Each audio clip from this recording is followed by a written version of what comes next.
વેસુમાં રહેતા વૃદ્ધને 8 દિવસ સુધી ડિજિટલ અરેસ્ટ કરી 1.71 કરોડ પડાવી લેવાના બનાવમાં સાયબર ક્રાઇમની ટીમે 2 આરોપીને ઝડપી પાડ્યા। વેસુમાં ટીએમટી સ્કૂલ પાસેની સોસાયટીમાં રહેતા અને ઇલેક્ટ્રિકલ રિપેરિંગનો મોટા પાયે વેપાર કરતા 61 વર્ષીય વૃદ્ધને 8 દિવસ સુધી ડિજિટલ અરેસ્ટનો શિકાર બનાવી ઠગ ટોળકીએ 1.71 કરોડની રકમ પડાવી પાડી।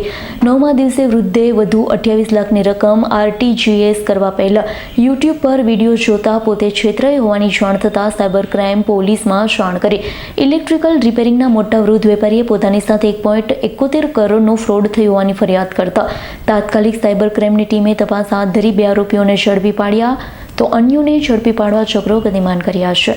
સુરત સાયબર ક્રાઇમ સેલ દ્વારા છેલ્લા 3 માસમાં અલગ અલગ અનેક ગેંગો પકડવામાં આવી હતી, જેમાં ભારતમાં સૌથી વધુ ગુનાઓ 1800થી વધુ NCCRP પોર્ટલ ઉપર, જેમાં 800-900થી વધુ બેંક એકાઉન્ટો મળેલા હતા અને NCCRP પોર્ટલ ઉપર 1800થી વધુ કમ્પ્લેન્ટ રજીસ્ટર થયેલી હતી, જેના ઉપર 300થી વધુ ગુના દાખલ થયેલા હતા। એવી ગેંગ પકડવામાં આવી હતી। ત્યારબાદ ડિજિટલ એરેસ્ટની એક ગેંગ પકડવામાં આવી હતી, જે તાઇવાન સાથે બેસી તાઇવાનથી ઓપરેટ કરતી હતી અને એમાં પણ અંદાજે 100થી વધુ ગુનાઓ રજીસ્ટર થયેલા હતા। અલગ અલગ વધુ સાયબર ક્રાઇમ સેલ દ્વારા અલગ અલગ 3 ગેંગો પકડવામાં આવી છે, જેમાં 10 લોકોને અલગ અલગ જગ્યાએથી અમદાવાદ, સુરતથી ધરપકડ કરવામાં આવી છે અને ઇન્વેસ્ટમેન્ટ ફ્રોડ અને ડિજિટલ એરેસ્ટના અલગ અલગ ગુનાઓ શોધાયેલ છે।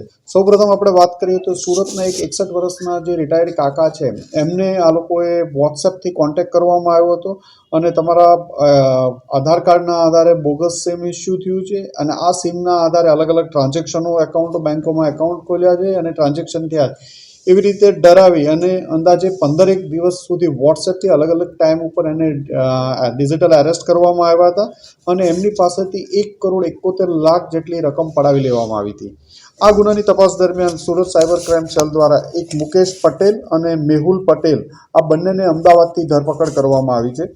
આ લોકોની અલગ અલગ 3થી વધુ ફરિયાદો આ લોકો ઉપર દાખલ થયેલી છે, જેમાં પાટણ અને તામિલનાડુ રાજ્યમાં પણ આ લોકો વિરુદ્ધ ગુના નોંધાયેલા છે અને આ લોકોની ધરપકડ કરી અને વધુ પૂછપરછ ચાલુ છે।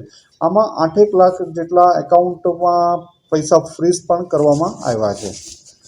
એક અન્ય કેસમાં વાત કરીએ bureau report S9 news Surat. અમારી તમામ માહિતીથી અપડેટ રહેવા માટે જોડાયેલા રહો S9 ન્યૂઝ સાથે।